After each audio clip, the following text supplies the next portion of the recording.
ตั้งมั่นปก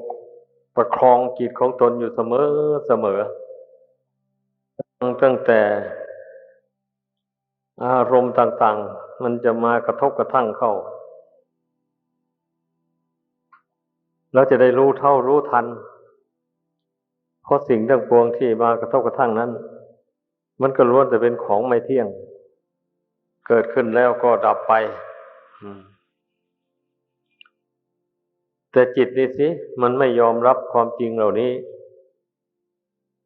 มันยังหลงยินดียินร้ายไปตามอยู่อันนี้นะเนี่ยการปฏิบัติพูดโดยรวบรัดตัดตอนเพื่อให้ได้ความชัดๆลงไปผู้ที่ไม่เข้าใจความหมายอย่างแท้จริงไปยินดียินร้ายไปตามอารมณ์ต่างๆนั้นถือว่าเป็นเรื่องไม่สำคัญถือว่าเป็นเรื่องธรรมดาไม่ใช่เรื่องธรรมดา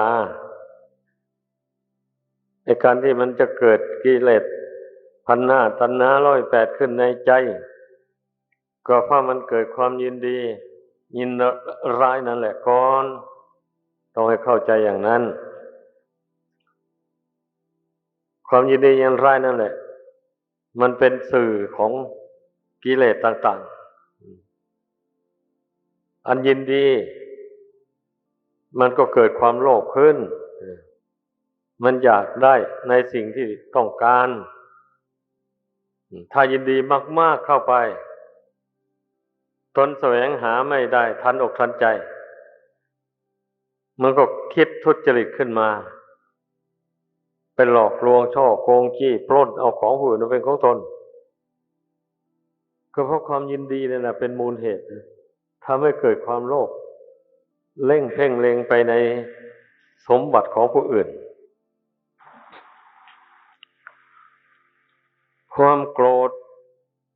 เมื่อบุคคลไม่สำรวมจิตหาว่าเกิดความโกรธขึ้นมาความโกรธนั้นมันจะมีกำลังแรงกล้าเพราะว่าไม่มีสติสำรวมระวังไม่มีสติบังคับจิตไว้ดังนั้น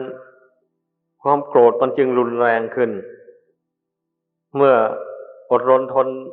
ไม่ไหวในทางจิตใจแล้วมันก็แสดงออกทางกายทางวาจากล่าววาจาอันหยาบคายต่างๆนานาเรียกว่ากล่าววาจาเสียบแทงผู้อื่นให้เจ็บอกเจ็บใจอย่างนี้แหละมันเกิดจากความโกรธนั่นแหละเป็นมูลเหตุนะไม่ใช่อื่นไกลอะไรในทางกายถ้าไม่ถึงทุบตีผู้อื่นก็แสดงกิริยาหยาบโลนต่างๆนานาออกมาให้คนทั้งหลายได้รู้ว่าตนนั้นกำลังโกรธอยู่อย่างนี้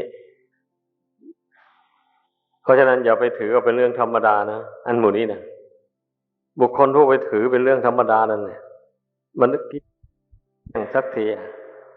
จึงไม่สามารถจะละกิเลสออกจากจิตใจได้เพราะว่าไอ้กิเลสนี่มันเหนียวแน่นนะเราจะไปกำหนดละเอามันดื้อๆอย่างนี้จะให้มันหมดไปทันทีเลยไม่ได้นะมันต้องค่อยสำรวมระวังจิตใจนี่ไปโดยลำดับไปค่อยระวังอย่าให้มันเกิดความรู้สึกรุนแรงขึ้นต่ออารมณ์ที่ไม่ดีต่างๆนี่นะถ้ามันยังละให้ขาดเด็ดไม่ได้ก็ให้มันเกิดความรู้สึกขึ้นเพียงเบาๆอย่าให้มันรุนแรง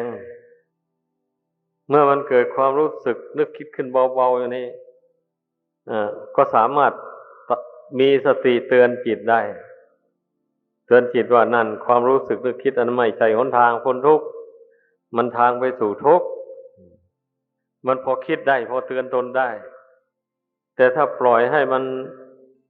เกิดขึ้นอย่างรุนแรงเข้ามาแล้วเนี่ยมองไม่เห็นอะไรทั้งหมดเลยมันเป็นอย่างนั้นมันจะไปนรกสักกี่ขุมก็ไป เมื่อมันโกรธมาอย่างรุนแรงแล้วมันเป็นอย่างนี้ดังนั้นแหละให้พึ่งพากันสังวรระวังเลื่อยไปให้รู้ตัวว่าตนยังละกิเลสไม่หมดเมื่อรู้ว่าตนยังละกิเลสไม่หมดแล้วอย่างนี้ก็จะต้องมีการสำรวมระวังตนเรื่อยไปเป็นอย่างนั้นทั้งในที่ลับทั้งในที่แจ้งทั้งในที่ต่อหน้าคนหมู่มากและทั้งลับหลังก็ไม่ปล่อยให้จิตคิดเลื่อนลอยไปโดยปราศจากเหตุผลต้องให้เกิดความคิดหรือว่าดำริขึ้นให้เป็นสัมมาสังกัปปะความดำริชอบนะคือความคิดว่าทำยังไงหนอเราจึงจะพ้นจากกามะตัณหาภวะตัณหาวิภวะตัณหาเหล่านี้นี่ความดำริในใจอย่างนี้นะเป็นความคิดที่ถูกต้อง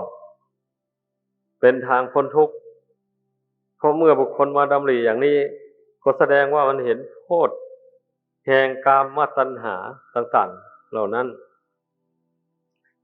เห็นโทษว่ามันก่อกวนให้เป็นทุกข์เดือดร้อนมาในสงสารจนถึงปัจจุบันนี้มันก็ยังมารบกวนให้เดือดร้อนอยู่ทำไฉนหนอเราจึงจะพ้นจากทุกข์เหล่านี้ไปได้บุคคลมาดำริในใจอย่างนี้มันก็ย่อมมองเห็นช่องทางที่พระพุทธเจ้าทรงแสดงธรรมะไว้ได้เราได้เรียนได้ยินได้ฟังมาอย่างไรนี่ไอ้ทำเครื่องแก้เครื่องระงับกิเลสมันมีอยู่พระพุทธเจ้าทรงประทานไว้ให้แล้วแต่มันสำคัญอยู่ที่บุคคลไม่คิดว่าจะละกิเลสนี่สิสำคัญขอให้เข้าใจเมื่อไม่ดำริว่าจะละกิเลสอย่างนี้มันก็ไม่ละเลยมันก็ไม่ละมันก็ปล่อยให้จิตตกอยู่ใต้อำนาจของกิเลสอย่างนั้นแหละเรื่อยไปนี่ข้อนี้สำคัญมากนะฟังให้ดีคิดให้ดีผู้ท่านละกิเลสตัณหาได้ทั้งหลายนั่นล้วนตั้งแต่เห็นโทษของกิเลสนี่มาก่อนทั้งนั้นเลยนั่งภาวนาแล้วเมื่อกิเลสมันรบกวนใจเป็นทุกข์เดือดร้อนอย่างนี้ก็เห็นโทษของกิเลสนั้นแม้กิเลสนี่ทำให้เราเป็นทุกข์เหลือเกินนี่ไอ้เรายังละมันไม่ได้เอาชนะมันไม่ได้อย่าเลยเราจะไม่ถอยความเพียรเราจะเอาชนะมันให้ได้นี่แหละความดำริอย่างนี้ท่านเรียกว่าเป็นสัมมาสังกัปปะเป็นผู้มีความดำริชอบเมื่อดำริอย่างนี้แล้วมันก็พยายามเลยบัดนี้ไม่ส่งเสริมความกำหนัดยินดีไม่ส่งเสริมความโกรธความผูกโกรธไว้ในใจหมู่นี้นะไม่ส่งเสริมความหลงความเมาต่างๆไม่ส่งเสริมทำยังไงก็เมื่อมันวิตกขึ้นมารู้แล้วกำหนดละทันทีไม่ปล่อยให้มันวิตกไปนานเนี่ยเรียกว่าไม่ส่งเสริมกิเลสให้เข้าใจถ้าปล่อยให้มันวิตกวิจารไปนานๆเข้าไปกิเลสนั้นมันยังมีกำลังกล้าขึ้นไปโดยลำดับมันเป็นอย่างนั้นมันเป็นเหตุให้จิตใจฟั่นเฟือนเมื่อจิตใจฟั่นเฟือนเต็มที่แล้วมันก็ทนไม่ไหวต้องแสวงหามันแล้วแบบนี้นะมันเป็นอย่างนั้นถ้าเป็นนักบวชก็อยู่ไม่ได้ในพรหมจรรย์นี่นะต้องศึกษาลาเพศไปถ้าเป็นคฤหัสถ์ก็ต้องนอกใจผัวนอกใจเมียในทางประเวณีมันเป็นนะความเป็นผู้มักมากในกามทั้งหลายแล้วที่พระพุทธเจ้าทรงแสดงไว้ในธรรมจักรกับปวัตตนสูตรนั้นผู้ใดผูกพันอยู่ในกามตัณหาอย่างว่ามานี่เป็นเหตุให้ได้สร้างบ้านสร้างเรือนนี่ลองเอาไปคิดไปตรองดูเป็นเหตุให้สร้างบ้านสร้างเรือนแล้วเป็นเหตุให้มีลูกมีหลานขึ้นมาเป็นเหตุให้แสวงหาเงินทองเข้าของต่างๆไม่มีเวลาพักคนบุญน้อยยิ่งเป็นทุกข์หลาย หาเท่าไรก็ไม่ได้ตั้งใจหวังเพราะแต่ประทังชีวิตไปวันๆในอย่างนี้นะการที่บุคคลผู้รู้อำนาจแก่กามตัณหากามสุขสมบัติอันนี้มันได้รับทุกข์ทนทรมานเพราะมันเป็นเหตุให้ได้สร้างบ้านสร้างเรือนอย่างที่ว่ามาแล้วนั่นแหละต้องพิจารณาให้มันเห็นไอ้ผู้ที่เป็นคฤหัสถ์ครองเรือนก็ต้องพิจารณาให้เห็นโทษของการอยู่ครองเรือนอย่าไปสำคัญมั่นหมายว่าการอยู่ครองเรือนนี่มันเป็นสุขสบายดีผู้ใดคิดอย่างว่านี้ก็ผู้นั้นได้ชื่อว่าเป็นผู้ไม่เห็นเหตุผลแห่งการอยู่ครองเรือนตามเป็นจริงถ้าโดยเหตุผลแล้วมันหาความสุขความสบายไม่ได้หรอกผู้อยู่ครองเรือนผู้มีสมบัติมากๆเช่นนี้ก็มีโจรขโมยมาคอยแย่งชิงเอามากๆไอ้ตัวผู้เป็นเจ้าของทรัพย์นั้นอยู่ไม่เป็นสุขเลยกลัวเขาจะมาฆ่าแล้วเอาทรัพย์สมบัตินี้ไปอย่างนี้นะไม่อย่างนั้นก็กลัวญาติพี่น้องจะมาขอมาพึ่งพาอาศัยมากู้มายืม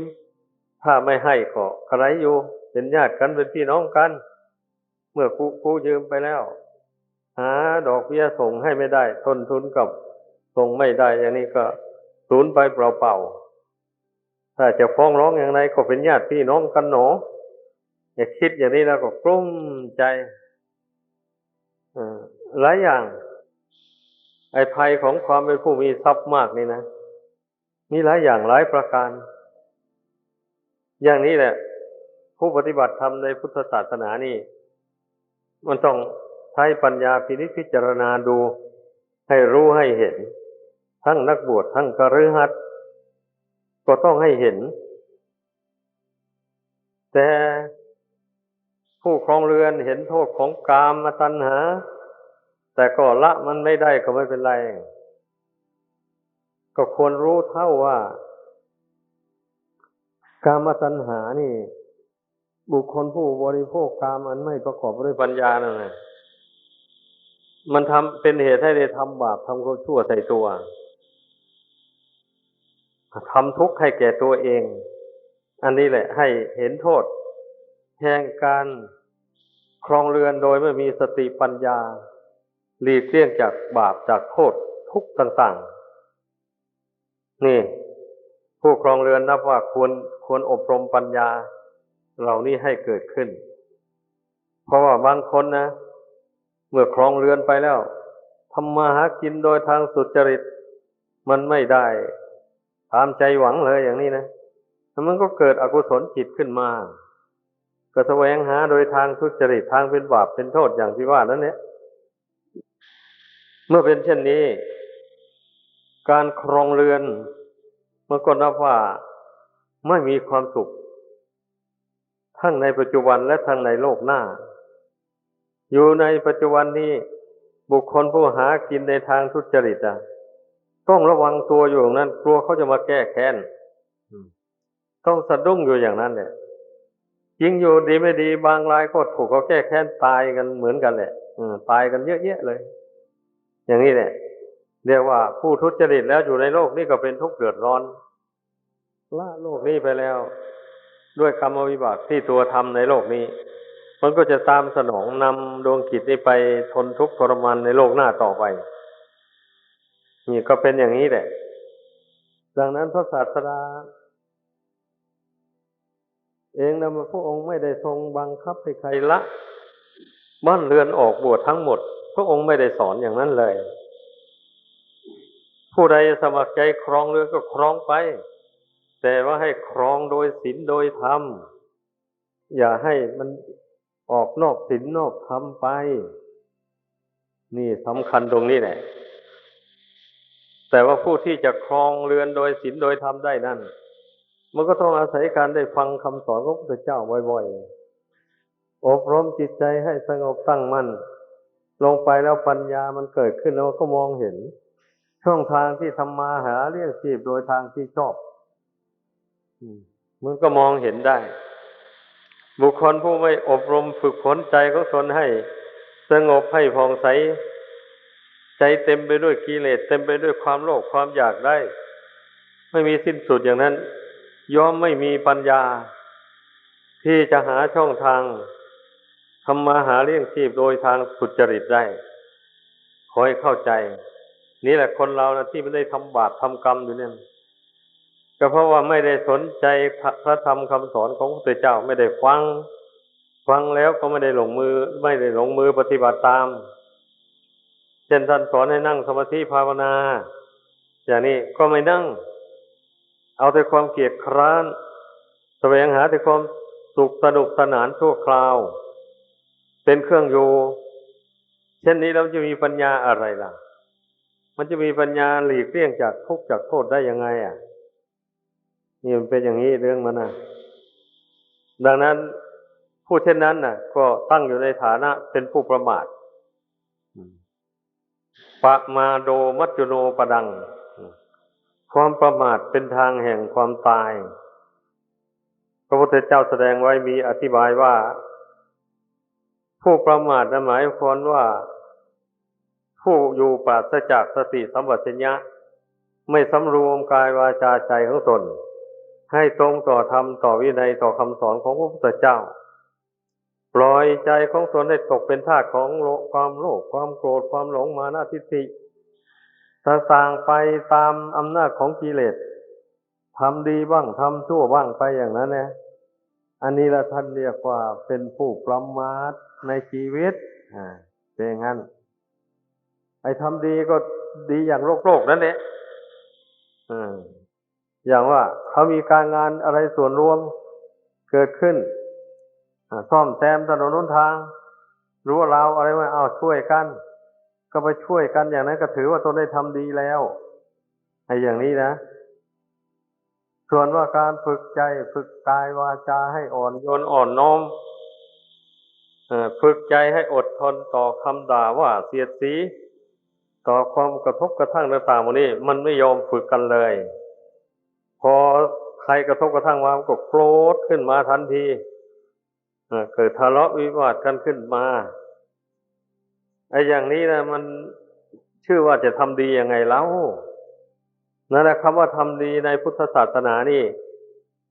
หมายความว่าต้องเป็นผู้รู้จักฝึกตนให้หนักแน่นอยู่ในกุศลคุณงามความดี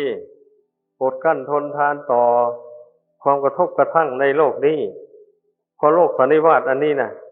มันมีทั้งดีทั้งชั่วบางทีชั่วมันก็มากระทบเอาบางทีมันก็ดีก็มาถึงเข้าอย่างนี้จะเป็นธรรมดามาแต่ไหนแต่ไรมาแต่ละวันแต่ละคืนนะไม่มากก็น้อยแหละความดีและความชั่วมันกระทบกระทั่งมาดังนั้นแหละผู้ปฏิบัติธรรมในพุทธศาสนานี่ควรปฏิบัติตามคำแนะนำสั่งสอนของพระพุทธเจ้าพระองค์ทรงสอนให้เป็นผู้มีสติสัมปชัญญะคอยระมัดระวังจิตใจอยู่เสมอ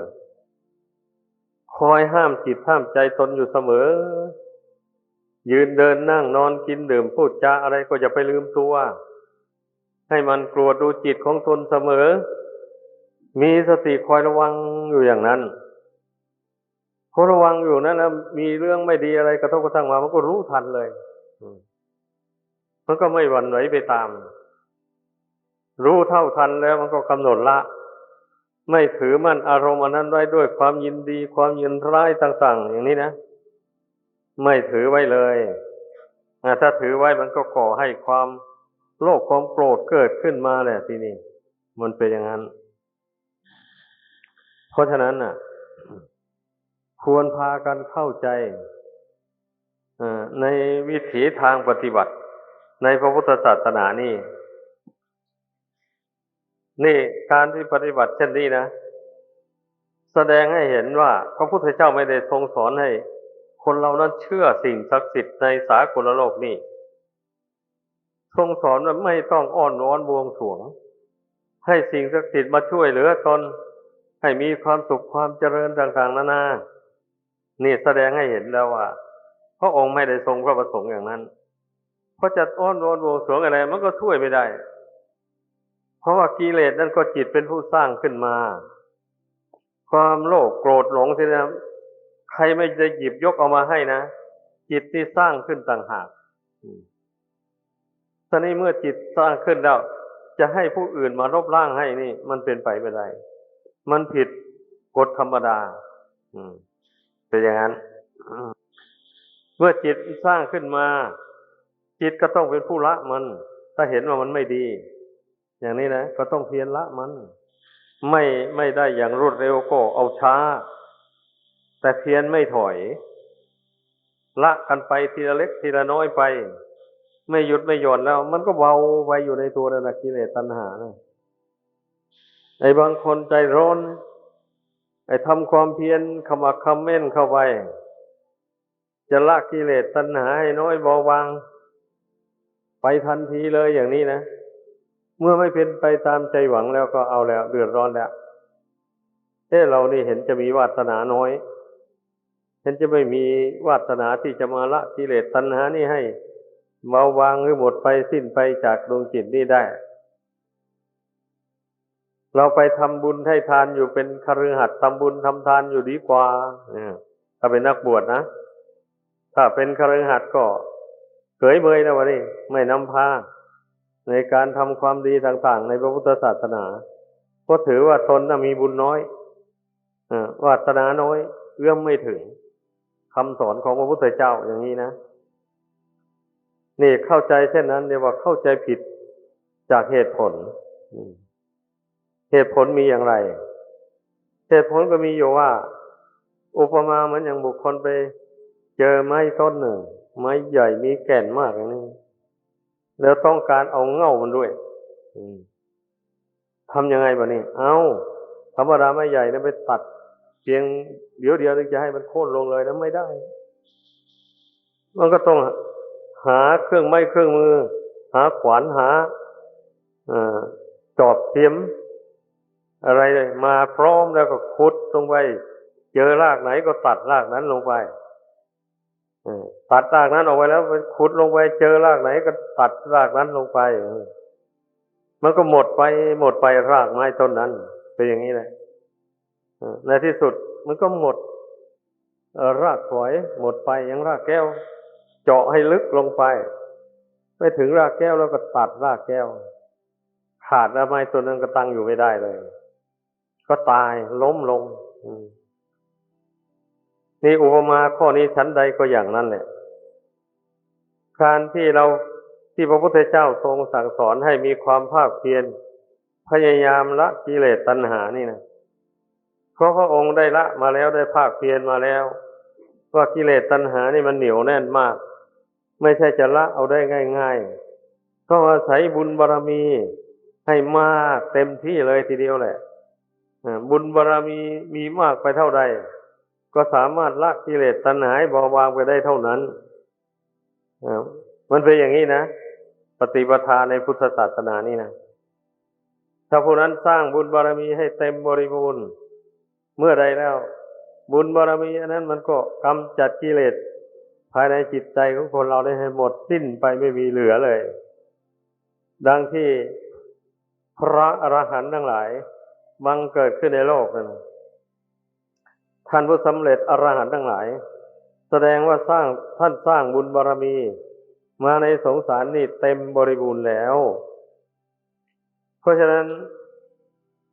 บางพวกนี่เต็มจริง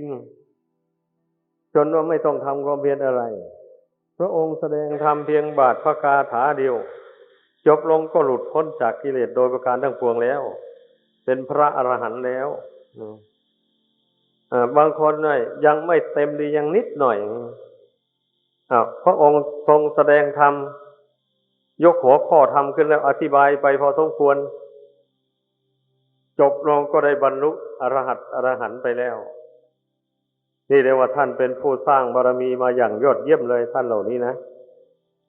ทีนี้บางพวกอินทรีย์ยังอ่อนอยู่แม้พระองค์จะแสดงธรรมวิเศษหยดย้อยพิสดารกว้างขวางอย่างไรคนเหล่านั้นก็ยังไม่ได้บรรลุมรรคผลในขณะที่ฟังธรรมแต่ว่าได้ความปีติได้ความรู้ความเข้าใจ ในธรรมะปฏิบัตินั้นแล้วก็จำเอาไว้ที่นี่ก็เป็นน้อมนำไปปฏิบัติตามเมื่อท่านนั้นปฏิบัติตามไม่ท้อไม่ถอยอบรมศีลให้แก่กล้าขึ้นไปอบรมสมาธิให้แก่กล้าขึ้นอบรมปัญญาให้แก่กล้าขึ้นไปอย่างนี้ก็ทำให้อินทรีย์มันแก่กล้าขึ้นโดยลำดับแต่อย่างนั้นก็เมื่อเป็นเช่นนี้นะบุญท่านเหล่านั้นน่ะบุญเก่าท่านก็ทำมามากพอสมควรอยู่แล้ววันนี้เมื่อมาสร้างบุญใหม่นี้เข้าไปอีกมันก็เลยมากขึ้นมากขึ้นในที่สุดมันก็เต็มเมื่อมันเต็มแล้วทำความเพียรไปท่านก็ได้บรรลุอรหัตผลถ้าหากว่าบุญบารมียังไม่ถึงนั้นก็บรรลุโสดาสกิทาคาอนาคาไปตามบุญวาสนาของตนท่านทั้งจำพวกที่สามนี่นะแน่นอนในชีวิตของท่านนะท่านต้องได้บรรลุมรรคผลในชาตินั้นแน่นอนเลยบางท่านก็ได้บรรลุเวลาจวนจะสิ้นชีพทำลายขันธ์ก็มีอย่างนี้แหละอันนี้ให้พาเมื่อได้ฟังแล้วก็เอาไปคิดไปพิจารณาเรื่องบุญบารมีของคนเราเนี่ยมันยิ่งกว่ากันย่อนกว่ากันอย่างนี้ไม่ใช่ว่าบุคคลจะมาละกิเลสโดยไม่ได้สร้างบุญบารมีมันก็หมดสิ้นไปได้อย่างนี้ไม่ถ้าอย่างนั้นก็พระพุทธเจ้าก็ไม่ได้ทรงสร้างบารมีมาให้แสนทุกข์แสนยากแสนลำบากในสงสารอะไรนักหนาทั้งสี่อสงไขยปลายแสนมหากาพย์นี่ก็จึงค่อยเต็มบริบูรณ์ได้พระองค์จึงเอาชนะกิเลสตัณหาได้โดยประการทั้งปวงลองคิดดูแม้ภาษาวกก็เหมือนกันน่ะต้องสร้างบารมีตามพระองค์มาบารมี10ประการนั่นน่ะท่านต้องสร้างมาต่างแต่ว่าภาษาวกนั้นสร้างไม่มากเหมือนอย่างพระโพธิญาณเพราะว่าการเป็นพระพุทธเจ้านี่มีภูมิกว้างใหญ่ไพศาลเนื่องจากว่าสั่งสอนคนทั้งโลกถ้าหากว่าพระองค์ไม่มีญาณไม่มีความรู้สูงกว่ามนุษย์และเทวดาทั้งหลายพระองค์ก็สอนมนุษย์และเทวดาทั้งหลายไม่ได้เลยเป็นอย่างนั้นแต่นี้ภูมิของพระพุทธเจ้าน่ะใครจะมีปัญญายังไงไปทูลถามปัญหาของพระองค์พระองค์จะติดค้างในปัญหานั้นจะอธิบายไม่ได้นี่ไม่มีเลยเนี่ยทรงแก้ปัญหาให้ผู้ฟังพออกพอใจจริงๆอย่างนี้นะนั่นแหละเพราะฉะนั้นน่ะเราต้องเข้าใจกันอย่างนี้เมื่อเข้าใจอย่างนี้แล้วมันก็ต้องสำรวมจิตนี่เป็นฉากแรกไว้ทีเดียวเราจะยืนเดินนั่งนอนกินดื่มพูดจาทำการงานอะไรอยู่เวลาไหนก็ตามก็มีสติสัมปชัญญะสำรวมจิตอยู่อย่างนั้นแม้เราจะสังคมกับคนจะพูดจะสนทนาปราศัยอะไรเราก็ไม่ลืมจิตใจตัวเองกำหนดรู้ว่าจิตตนเป็นปกติอยู่ไม่หวั่นไหวไปตามเรื่องที่สนทนาปราศัยต่างๆหมู่นั้นรู้เรื่องของตัวเองอยู่อย่างนั้นนะ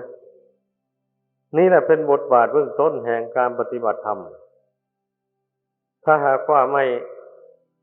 ภาคเพียรพยายามสำรวมจิตอย่างนี้เป็นพื้นฐานซะก่อนแล้วมันจะไปทำความเพียรเอาเวลานั่งสมาธิเดินจงกรมจึงจะสำรวมจิตทีเดียวเลยนี่ไม่มีทางที่จะทำจิตให้สงบลงได้นะมันต้องฝึกไปทุกอิริยาบถแหละกลางวันกลางคืนไม่ว่าอย่างนี้ก็วิธีฝึกจิตก็ไม่มีอะไรมากมายนะทีแรกก็ทำจิตให้สงบนิ่งลงไปรู้ว่าจิตไม่มีอารมณ์แล้วภายนอกไม่ได้คิดปรุงแต่งไปอารมณ์ภายนอกอะไรแล้วอะไรนี่ในขั้นต่อไปก็เจริญปัญญาเลยหาอุบายมาสอนจิตเนี่ยทำอย่างไรหนอจึงจะพ้นจากกามตัณหาอันนี้เป็นอุบายเจริญปัญญานะมันเป็นอย่างนั้นเมื่อเราวิตกกันนี้แล้วมันจะค่อยรู้ค่อยเห็นช่องทางขึ้นมาอุบายนั่นน่ะจะต้องทำอย่างนั้นทำอย่างนั้นเนี่ยถึงจะละกามตัณหานี่ได้ดังได้อธิบายให้ฟังมา โดยลำดับนั่นแหละเพราะฉะนั้นน่ะเมื่อพากันได้ยินได้ฟังแล้วก็จงพากันประพฤติปฏิบัติตามก็จะได้ประสบความสุขความเจริญดังแสดงมาขอจบลงเพียงเท่านี้